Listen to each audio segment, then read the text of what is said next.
Okay, quick progress update. I'm gonna keep it short, sweet, simple for y'all. Notice in the back I got that missing pillowcase. I did my laundry. I think someone stole my pillowcase, so I'm out of luck on that, right? Okay, so on the last video for my weekly progress, I talked about the FHA loan stuff and why I wanted to do that and what my progress was and how I talked to the loan advisor, etc., etc.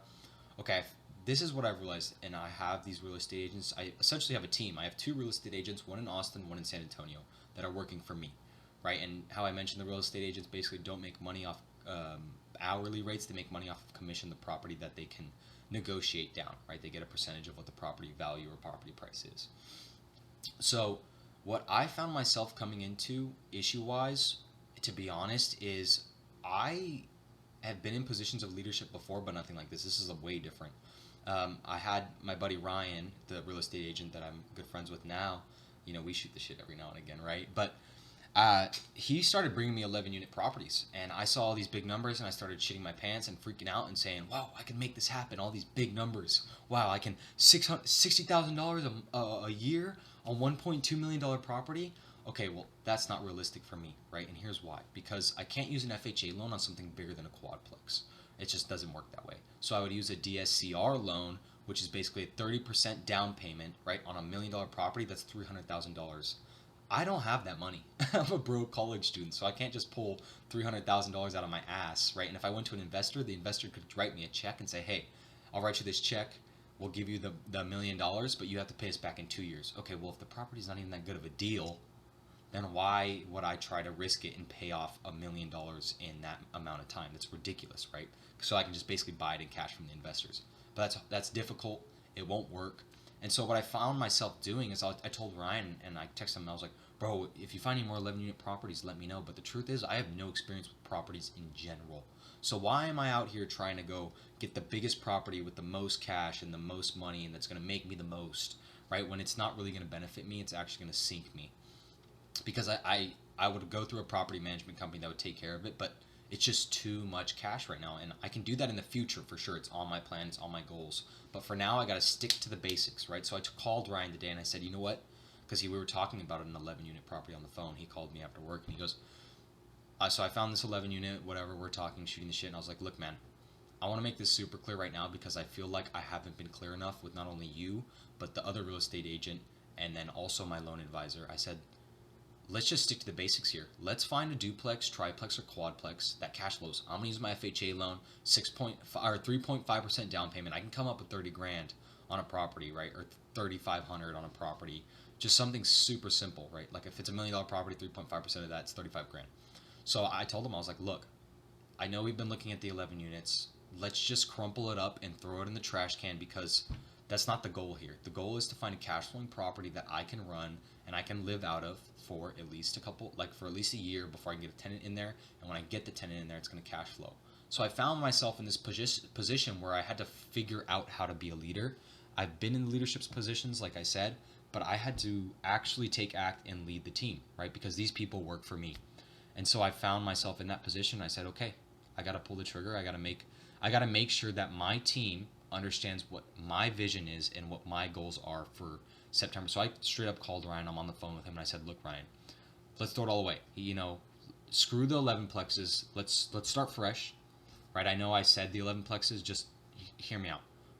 Quadplex, triplex, duplex. That's all I want. FHA loan. I know we talked about the DSCR loan. No, scratch that, right?" And I said, my goal is to get my first property by September, and I know we can do it. And dude, I have gone through. I have this notebook here. I don't know if it's too bright. Let's see. Okay, all of these properties, property, property, property.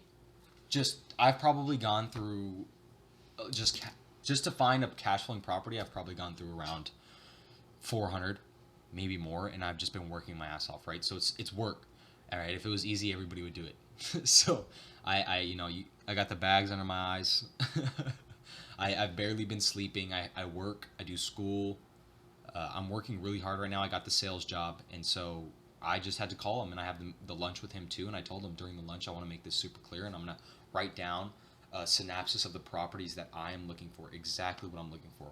1% cash flow of property value. So I want or net or yeah cash flow right? So if the property I'm buying is $200,000, well, I want to at least make $2,000 a month from rent, right? That's just the cash flow, net gross rental income, GRI. And it's hard to come by these because rent's not super high in a lot of areas, especially when I'm looking to buy a $300,000 property or a $400,000 property. So it's really just finding the deal, right? And I've been learning about a bunch of other stuff too. Lease agreements, you got to know how to do that. You got to either have an attorney or a real estate agent that knows somebody, like the guy I talked to here in San Antonio. He knows people that are real estate agents that can actually write me up a lease agreement, because you have to make sure that lease agreement's tight. If you don't have a tight knit lease agreement, then you can have a lot of problems down the road, right? I found out that there's something called squatters, and I know what squatters are, but they actually have rights. So these people can go and move in your property and say, no, it's my right to live in this property, and just take over your property. So on those lease agreements, right? We saw one today where this old lady's living in there on a government income because she qualifies for disability, and I have a crazy humor just because my dad's ex-military, family stuff. We just all have crazy humor, right? And so I was like, bro, we got to make sure these lease agreements are tight and tight, because, and I said Deborah just because she's an older lady and she's in there. I'm like, what if I'm in this property one day and it starts stinking up and I'm like, what's that smell? I got to be able to go in there because I am the landlord. It's my property, right? And this is real life. Like, you could possibly find people that die. So there's a lot that goes into the real estate that doesn't get talked about a lot, but it's potentially a thing. And then I don't want to do class C properties specifically. Obviously they're going to be cheaper, but specifically because lower income people usually statistically create more crimes, right? It's true. So class C, I'm gonna have to be dealing with a bunch of bullshit. The properties usually aren't as nice, so an HVAC might go out, right? The fridge might go out randomly, electricity, water, smoke detectors, and I don't want to buy any super old properties. And the reason I'm saying this is because any property made before 1978 has lead paint. So you got to repaint the whole property. And I just found that out today. If it has lead paint, and you have to meet all these standards. So there's so many critical things that go into finding a property. It's not even funny. So finding the deal, it's hard. But the funny thing is, that's not even the hard part. It's actually kind of fun, right? I'm going on here and I'm looking through all these deals, figuring out which one's going to work for me. And it's not easy, but I'm going to make it happen. Like I said, by September of this year, September 1st, you're going to see me dangling the keys in front of this camera and be like, giving you a tour, all of it. I'm going to be dangling the keys. I'm going to be like, what's good, right? So that's the goal, right? And I'm having to learn a lot of stuff. And, if you guys want, you can comment. I can show you guys the docs of all the strategies that I have to put in place, my thesis, all these things, my vision board, all this stuff, right? And I'm going to make it happen. I'm going to accomplish it because I'm putting in the work. I'm putting in the time. I'm putting in the hours. It's hard.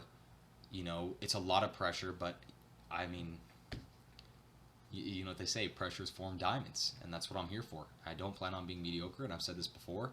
I'm going to be great, and I'm going to accomplish all the things I'm going to accomplish, because I find myself in these positions where I'm out on a Saturday night, and it's just not even fun for me, right? I don't have fun. I just, you drink or whatever, right? You just spend all this money on stupid stuff. I don't find that fun. I find putting my head down, working, grinding, hitting the gym, not even getting good grades, college is a scam, right? But just doing things that are more important and bigger than myself. And I think it's super important because I don't want my mom to have to work. I don't want my sister to have to work. I don't want my girlfriend to have to work. I don't want anybody in my life to have to work. I want to be able to financially support them, myself, and people around me. I want to help people. I genuinely want to make people's lives better. And I can't do that if I'm sitting here scrolling on my screen or doing some BS on the weekends. That's not going to help me in the future, because what I'm doing now I'm 19 now, but what I'm doing in my 20s is what most people do in their 30s. And if I can accomplish all my goals in my 20s, 10 years, give me 10 years and I want to be a multi-million, but far above multi-million. I'm probably going to have upwards of 100 million. My company alone is going to be worth 100 million, right? I'm going to have the podcasts, cool stuff for y'all, talk about some super cool stuff. I have these goals and these ambitions and these aspirations. I'm going to accomplish them. So stay tuned, watch the videos. You can literally join me on my journey to success. That is the whole point of this YouTube channel. You can watch me go from being this broke, missing a pillowcase, college student, working a job he doesn't really like, and being one of the greatest people of all time, and setting a good example of what a good leader and what a man who follows God and what God is willing to give another individual if you stay true to him, right? So I want to be that example. I want to set that example, especially for people my age and my generation, just to let you guys know that, like it says on my channel, you're not alone in this fight. I'm sure other people think the same way I think, but I'm here to show you the process, show you the steps. So I've been learning, I've been doing my research, landlord rights, tenants rights, lease agreements, top most of them, right? And then what properties cash flow, how to find a cash flowing property, stick to the basics, FHA loan, right? Cheap down payment, cheap interest, FHA, buy the property, live in it for a bit, and then make sure it has a good cap rate so it's making me money over time, sell it, and then I can go to an investor after I have some saved up cash, right? That's the whole goal. But I'm going to have that property dangling by September 1st. So stay tuned. You'll see it happen in real time. You're going to see my progress. Thank you. You know,